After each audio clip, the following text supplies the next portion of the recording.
of the workers of the world. Hi, folks.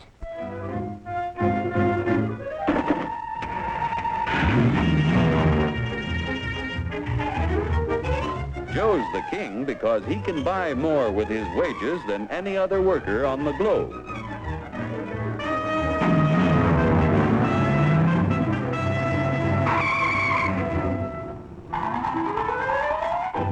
Now, what makes it possible for Joe to earn such a good living?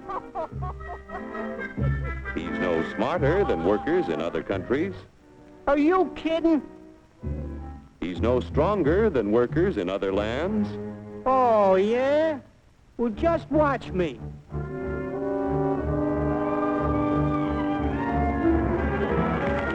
Ow! Just because Joe's an American doesn't mean... Yeah? Well, being an American is the best thing in the... Oh! My back!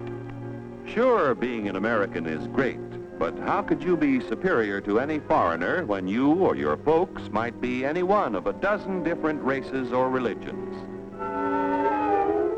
So, if you're no Superman, it must be the American way of doing things that makes you the luckiest guy in the world.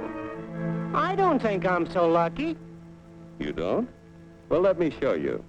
Hey, what's that gadget? Television? No, it's a time machine. Just pull that lever.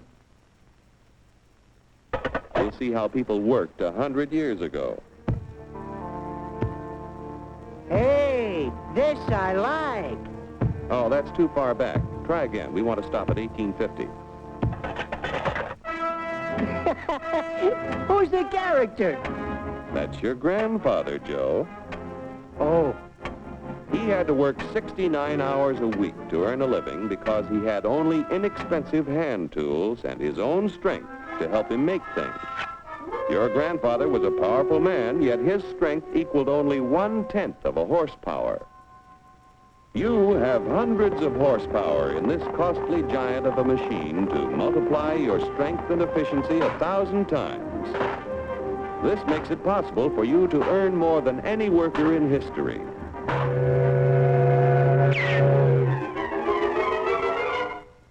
And still have leisure time each day to enjoy life. So I'm lucky. But what about the rich guy who does nothing while I do the work? True, there are rich people who contribute nothing. And there are poor people who contribute the same. But most of the invested capital that buys the tools you use comes from your fellow Americans. 40 million of us have money in the banks.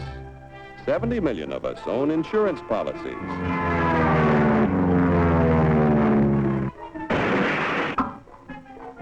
Over 15 million of us invest savings in corporation stocks and bonds, which help to finance industry. Each year, the people of America invest billions of dollars to create new plants and equipment.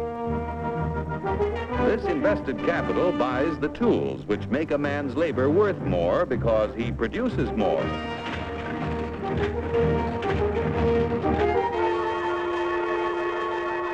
In China, for example, where there is practically no capital available for investment in plants or tools, a man's labor is not worth very much. A coolie takes 10 days to move 10 gallons of kerosene 100 miles at a freight cost of 10 cents a gallon. An American railroad worker takes only 2 hours to move 100,000 gallons of kerosene 100 miles at a freight cost of 1 cent a gallon. The coolie makes 10 cents a day. An average American railroad worker makes $10 a day, or 100 times more than the coolie. The average railroad worker has the benefit of a $20,000 investment in equipment. The Chinese coolie's equipment is worth only 10 cents. With constant improvement in expensive tools and the skill to use them, the value of any man's labor can be multiplied many times. Naturally, the people in this country who invest their savings with industry expect dividends. No dividends, no investments. Without new capital each year to finance new plants, tools, and equipment, labor and management would soon find themselves in pretty bad shape. Yeah, without capital to buy new tools, I might not do so good. But look what a new invention did to my grandpa. For 25 years, he knocks his brains out in the wagon works. Then along comes the gas button. Need I tell you what happened to Grandpop?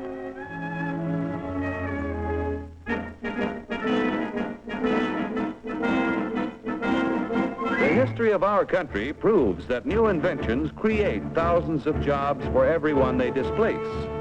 So it wasn't long before your grandfather had a better job, at more pay for less work. Our industrial progress is largely the result of the competitive struggle between companies to capture the market to increase profits. Huge sums are spent each year to make a better product to sell for less. Yet, regardless of how much money is spent to develop a new idea, there is often failure.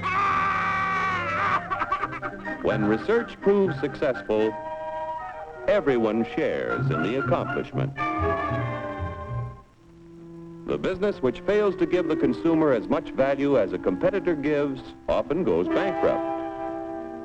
However, on a national scale, competition gives the greatest good to the greatest number by continually producing more and better goods at lower prices.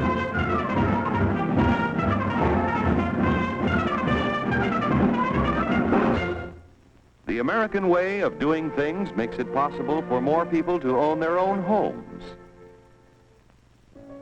We're only 7% of the world's population, but we have 50% of the radios.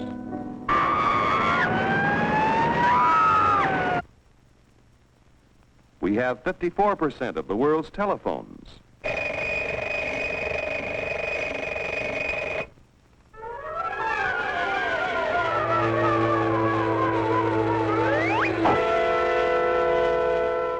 Americans own practically all the refrigerators in existence to give them plenty of ice quickly and easily.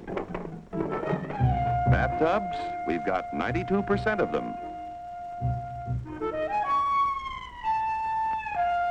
Most of us have the leisure time to enjoy the peace and quiet of the beautiful countryside as we drive about in 72% of the world's automobiles. I told you to turn at the last corner. You don't eat it. You don't eat it. I know. I want to get candy bar. Under the protection of our freedoms, American labor, management, and capital, the greatest production team in the history of mankind, have made the United States the industrial master of the world. Capital must continue to provide industry with the funds to create new tools and plants. Labor and management must continue to increase the production of better goods at lower prices so that more people will be able to buy the things that make life easier and happier for all of us. Then Joe will continue to be the king of the workers of the world. You said it, brother.